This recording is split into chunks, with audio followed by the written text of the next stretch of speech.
So now it's time. I think it's me. I think we've all done the drum roll kind of Yeah. thing. Yeah, you got to do 3, 2, 1. I got to do the 3, 2, 1. So now we are going to decide our topic for tonight. And I'll say that I'm kind of hoping for certain ones, but we'll probably end up getting a topic that Anne would love to talk about. We all know that's what's going to happen. Yeah. So a 3, 2, 1, I guess, is what we're going to do. I told you. I knew we should respin because I feel I think so too. Because Anne loves that topic. Yeah, we should leave it on there for another day. And this is not. I agree. Because I agree. Because that's her thing. She's Pyro Granny. Yeah. She is. She's Pyro Granny, and she wants to be ready. And I feel like Heat Source. We knew we were going to get it. We knew it. Don't y'all think in the chat, put a thumbs up or a yes if you agree. Thumbs up. Yes, I think we need to respin. Everybody give a thumbs up for respinning because I feel like this needs to be reserved for when Miss Anne is definitely here. So, yeah, respin. Tamara says respin. Other people are saying respin. Let's do it. Meat chickens. Okay. This is good.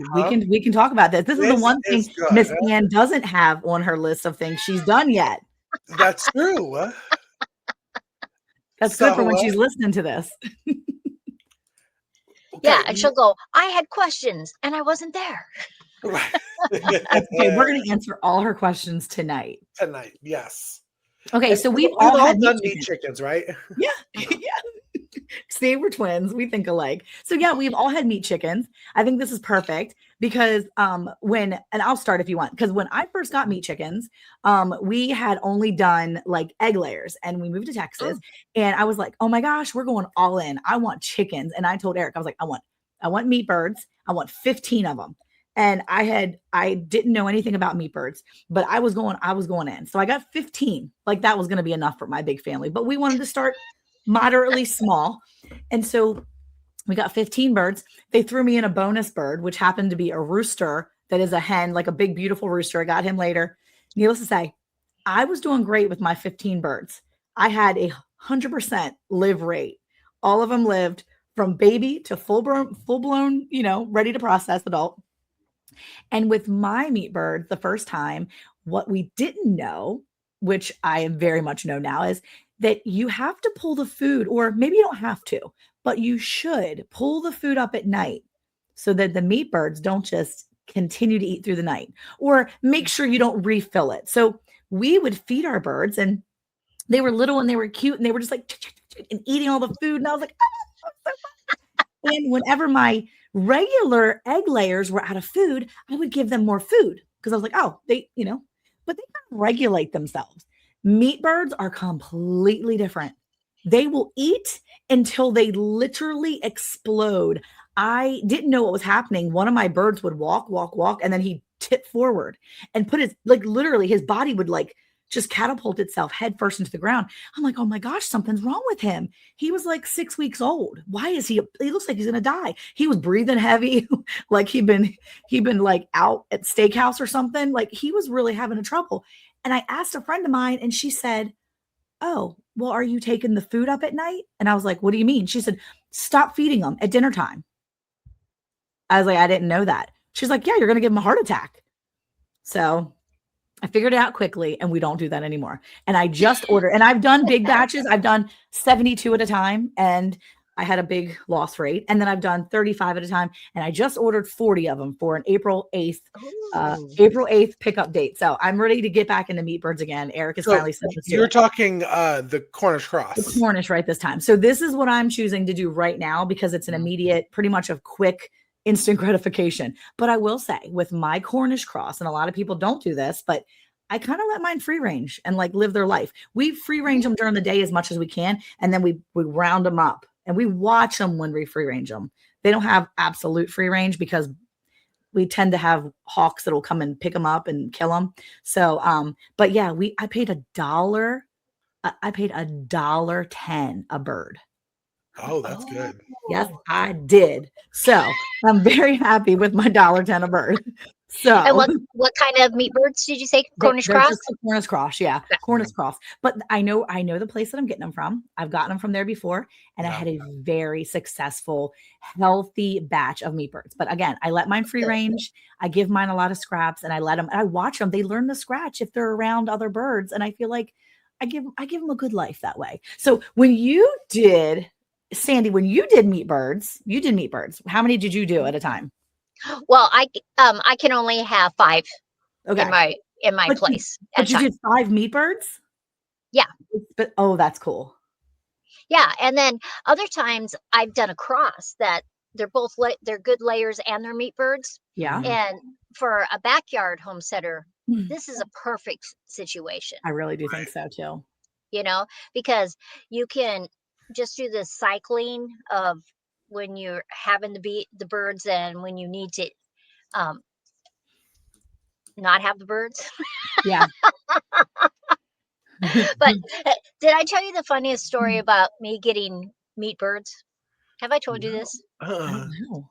There's that ad on Marketplace, and it says um, that the fryer's ready for your freezer. Oh, Did I tell you this story? no.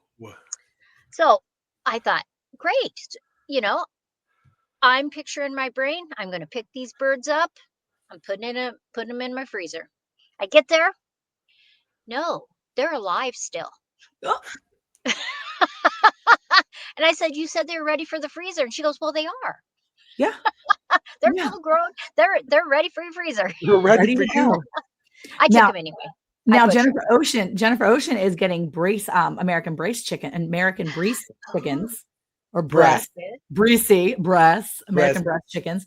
And Mhm. she's a first time chicken owner. I told Jake from Nunya, Texas on the back 20, I told him he's got American breast. I was like, I'm gonna come get some from you. I'm gonna come get some eggs because I'm always down there by his place. So I said, I'm gonna have to come snag Yeah. some eggs and barter some I- food, barter some I meat. love the American breasts. That's what I was gonna say. I- So that's another meat bird, but it's not just for meat. You can eat their It's a eggs dual too. purpose. Right. Dual Mhm. purpose. I love that. Now, you're not going to get, because I've done both. I've done the Cornish Cross Yep. that were ready to go in the freezer, as Sandy said. And I noticed that my Cornish Cross, I probably could have let them go one more week, but I was so nervous because it was the first time that I did them that everybody was like, don't let them go too far because then it's just not humane. They're going to be too big and it's just going to be the worst. So I did, hey, y'all. I did 38 meat birds. That's very Cornish Cross. specific. You're like, I won't go not one bird over 38. Still Yeah, give me not 29 one. or 40, I 38. think I couldn't remember because I think it was 35 that I ordered, Oh, and they gave you they some. always send you some extra ones Mhm. just in case any of the chicks are when you get them, Yeah. and none of them were. So I Okay. had the 38. So you got the um, bonus. It is, and I did them, and I did meat turkeys at the same time. So we had the 38 and the 38. Yeah. And I noticed about the Cornish Cross, same thing. For the first Mhm. 3 weeks of their life, I kept the food in there when they were in the brooder 24/7 Yeah. until they get to that 4-week stage, and then I would only feed them in the morning. Now, I know Monica, y'all have done. Sandy, do you have videos of raising meat birds from start to finish on your channel? No, I have pictures of the birds, but no, not start to finish. No. I don't have any videos of mine start to finish either. I have finishing off big birds, but I'm going to Maybe do a I've seen video the series on finishing. these babies when we do them coming up because I mean, I did a start to finish, and Yeah. it was very interesting to see how Yeah. quickly they grow and how much food they actually go through. yeah, And the reason I say food that they grow through is because it is completely different from the American breasts. The Cornish Cross, they are bred yes. to get quick, big, fast Mhm. within 8 to 9 weeks. I Yeah. mean, it is within 2 months, you have chickens from babies to freezer. Yep. American breast is a little bit different. We have had the naked gardeners on, our friends that are like the American breasts Experts. experts. And they have told me when I was raising them 17 weeks, it's kind of like that perfect little spot of That right sweet spot. before a cock-a-doodle-doo and right before we Mhm. drop in some eggs. And I'll tell you, these American breasts are good egg layers. Yeah. I mean, we're in March almost, and I have 6 girls and a boy.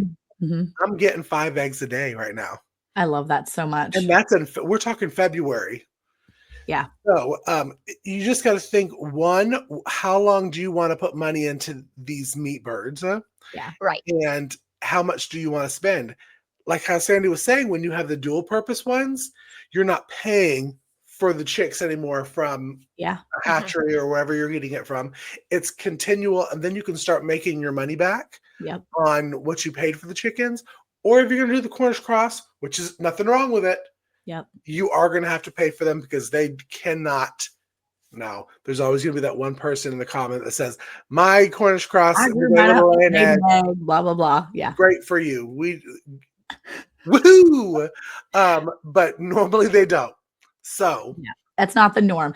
So it looks like John and Sarah got their breasts from Tori and Sydney too. So that's a great Oh, bloodline. They have uh, well because they're all here in North Texas. So they yeah. were able to go over there and grab some from Tori and Sydney. That's awesome.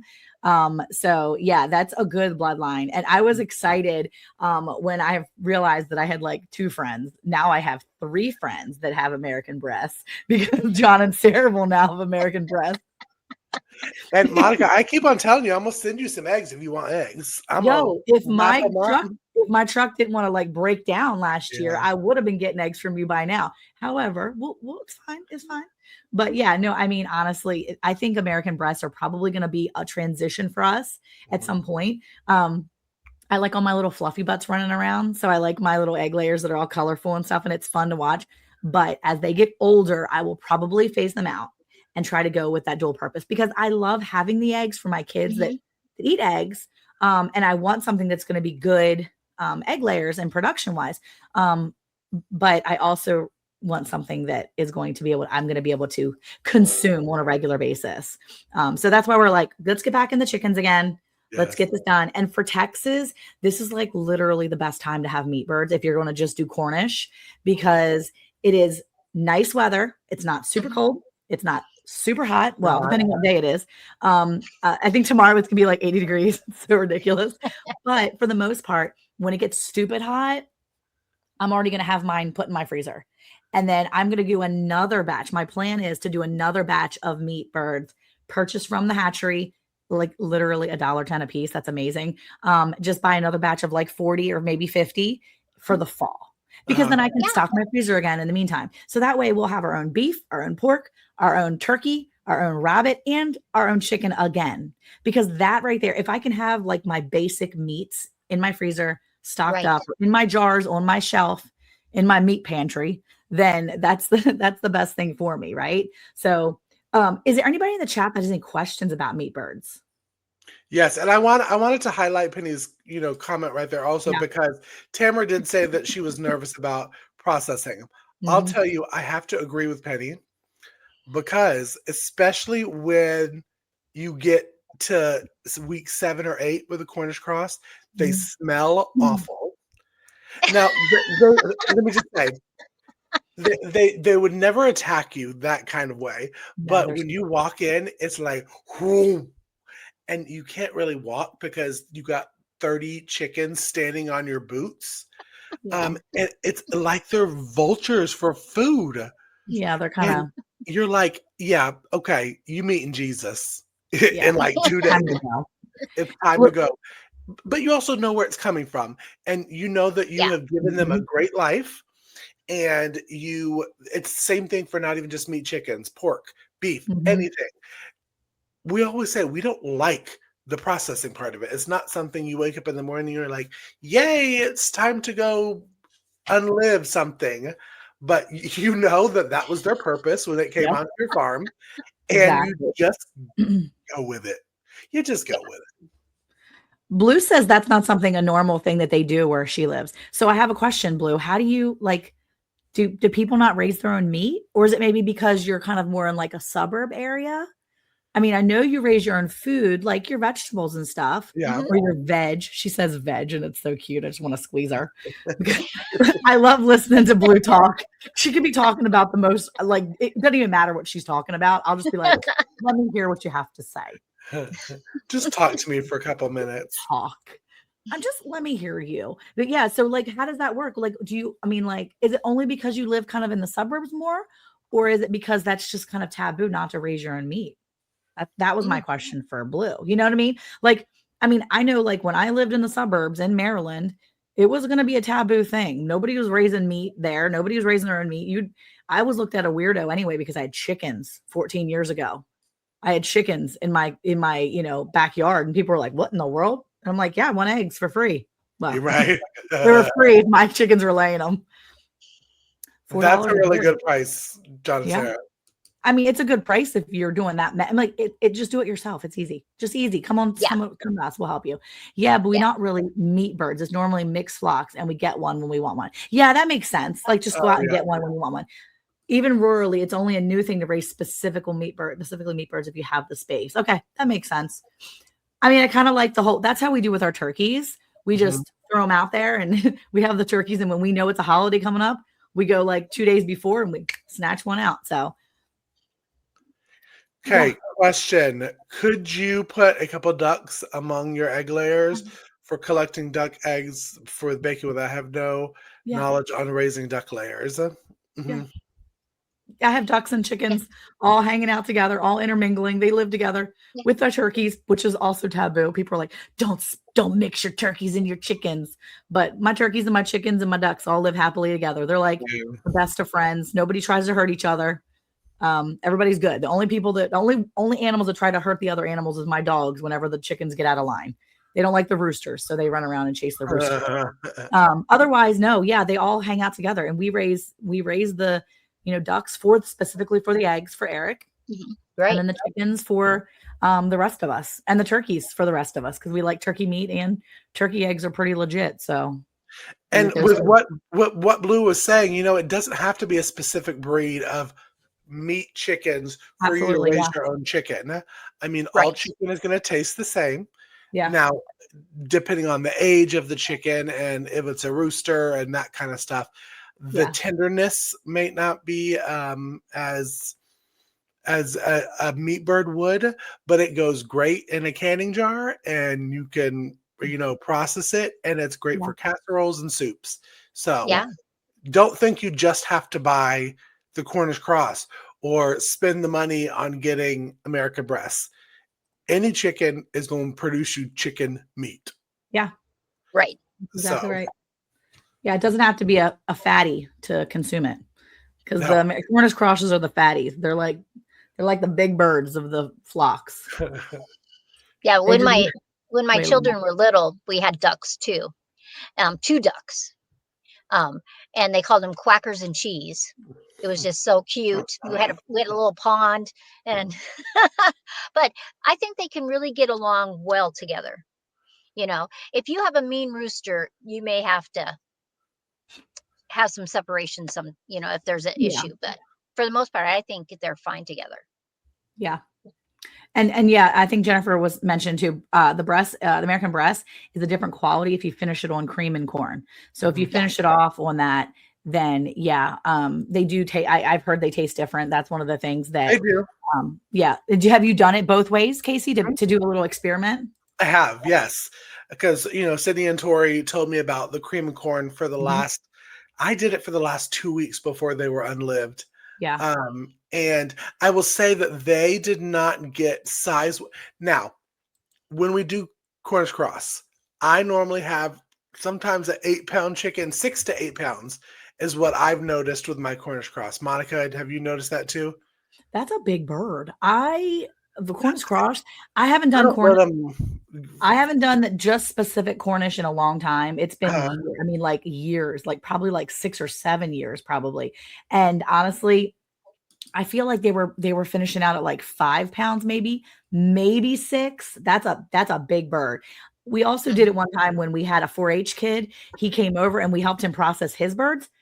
His 4-H birds were like 8 and 9 pounds each. He had Whoa. some 10-pound Whoa. meat birds in there. They were Cornish Cross. My husband was like, he asked Eric and I, he's like, did you want a couple of these for helping us process them? And I was like, no, it's okay. He left and took all his big, fat, heavy birds home. And I told Eric, I was like, he was feeding them something. Whatever he was feeding them, I don't want nothing to do with it. That's not normal. No, Them no, little mine birds actually, were I've only gotten to the 8 pounds before. they were And only 8 weeks old, like on the money, honey. yeah, And they were almost so are topping out mine. at 10. Now, see, I don't let my Cornish Cross lived truly in a 15 by 15. That's where they lived.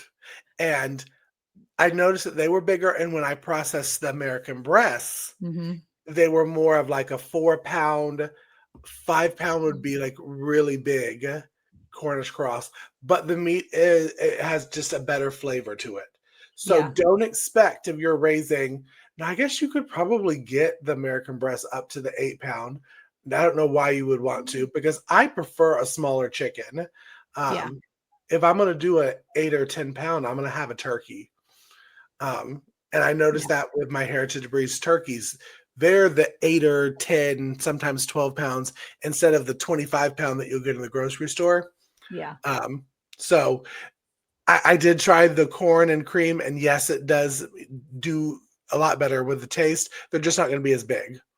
So Well, I think it also can change the taste if you let them forage Yeah. than just having just store-bought grains. Mm-hmm. mhm. I think that eating the grass and the weeds and the bugs and Bugs. scratching, I seriously think it changes to a better flavor. Yeah. Mhm. Yeah, I think I've always had really even my kids, it's kind of funny because I've been buying just roaster chickens. Casey and I talked about a budget and how I was trying to save money. And so I've been going, that's so funny. I've been going and buying like the double packs of like whole chickens at Walmart or even Costco. And I've just been roasting the chickens and then pulling all the meat. And it's been really good. It's been really good because it's been a whole chicken instead of just the breast meat or Right. just the thighs. And the kids have even noticed, they're like, this meat is so tender. And I'm like, that's because it's a whole chicken and it's not Yeah. pulled apart and processed out.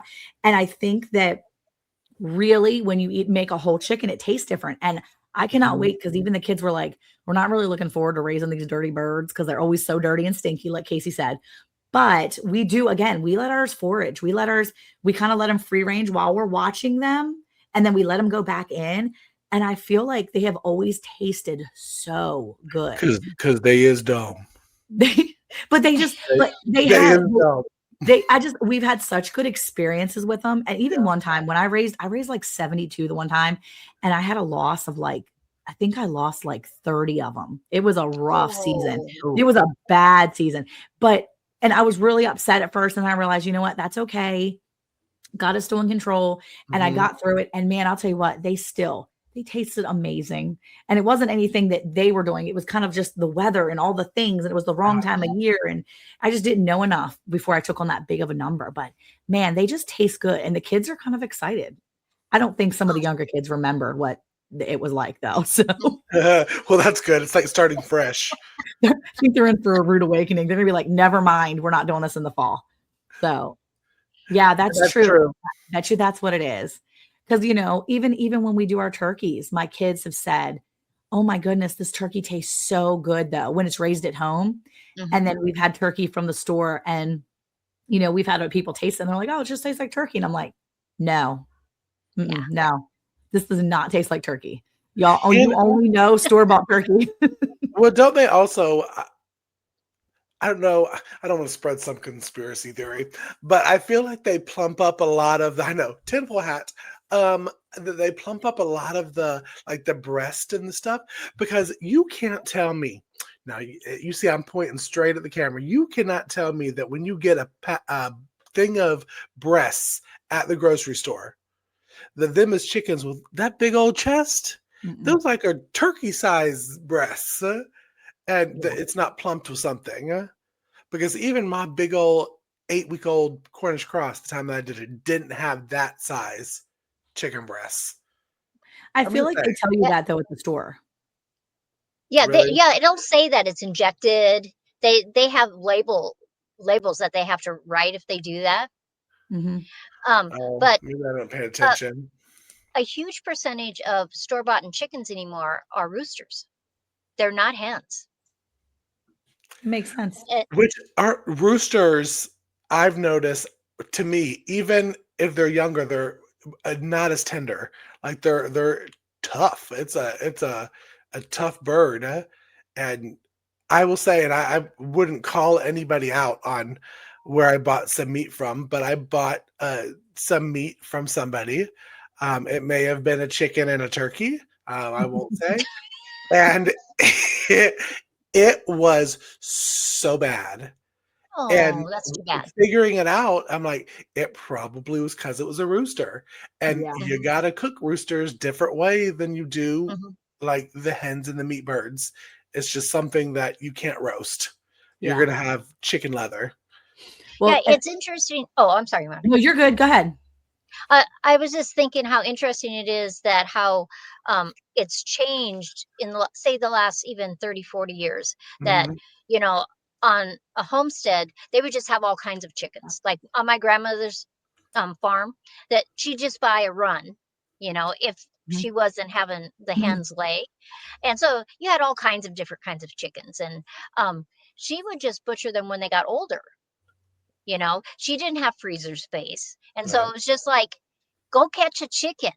And Yeah. so we're we're out there chasing chickens. She's you standing know. by with the net just in case you can't catch them. No, Now, she knew we'd get them. Sandy, did you notice that, even okay, so have you had, like, roasted rooster compared to, like, canned rooster? It Well, truly is like a different way of tasting 'em, huh? right, and I mean, it's falling apart. Mhm. When you can that meat, if you know it's going to be an Mhm. older bird or a Mhm. rooster that you've had for a while, that's probably the best way to do it, is to can Yeah. it, because everything is so tender then. Yeah. Yep. Yeah. That's what we It's do so with our yummy. older rabbits. Any of the older rabbits, if we take too long to process them, I put them in the freezer, but I mark them Mhm. older. And that way I know that when I go to cook it, it needs to be thawed out and then canned, or it needs to be put in the crock pot for a long, Mhm. slow cook Yeah, because Yeah, we're or not pressure putting cook that it. on the grill. There's Yeah, no way. yeah. it'd be too tough. But I Yeah. wanted to highlight this comment real fast, and before we're gonna go and check out what Anne's got going on Anne's Ooh. angle, but I wanted to talk more about this comment once we got back. But